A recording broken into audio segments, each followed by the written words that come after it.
Oliver Sloup joins us now, and he's with Blue Line Futures, and he joins us from Chicago. Oliver, as we look at our grain trade here, we have a lot of divergence going on, and the market's going all directions. Let's take a look here at this corn market first.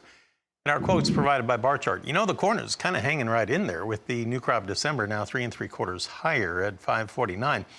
So ever since we opened up on the firmer side, it just hasn't done a whole lot, even though it had been weaker overnight.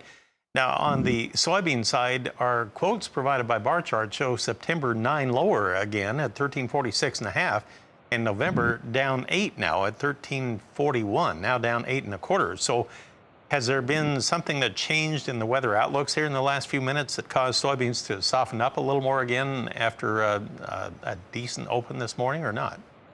Well, I know that there's some cooler temperatures. It is certainly putting a little bit of a headwind in the corn and bean market. Now, obviously, corn is a little bit higher, but I think some of that strength might be coming from the wheat market, which is really on a tear across the board. Chicago, KC, and the Minneapolis contract all moving higher at a pretty rapid pace, which really goes against the seasonal tendency for that wheat complex.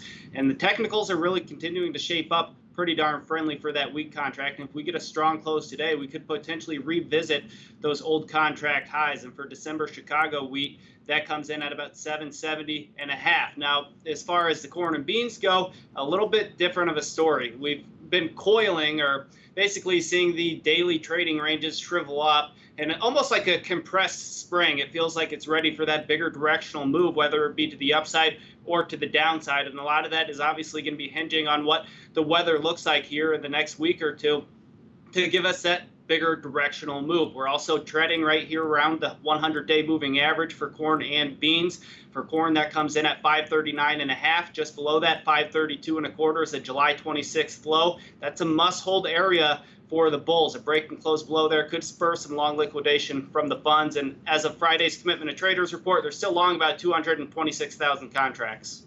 So what about overall demand? We did not see any overnight export sales announced here this morning, and people getting a little edgy about the fact that, you know, they would think it should start kicking in this time of year.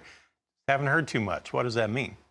Absolutely, and that is, I think, offsetting some of the optimism for prices or concerns around hot and dry areas. You'd think that we'd be trading significantly higher with the issues that we're seeing in the northern plains, but what's offsetting that is some of the concern on the demand going forward, and that we could continue to see that wane. And I think that's putting a little bit of a headwind in prices, and could continue to do so if we don't see that pick up here soon.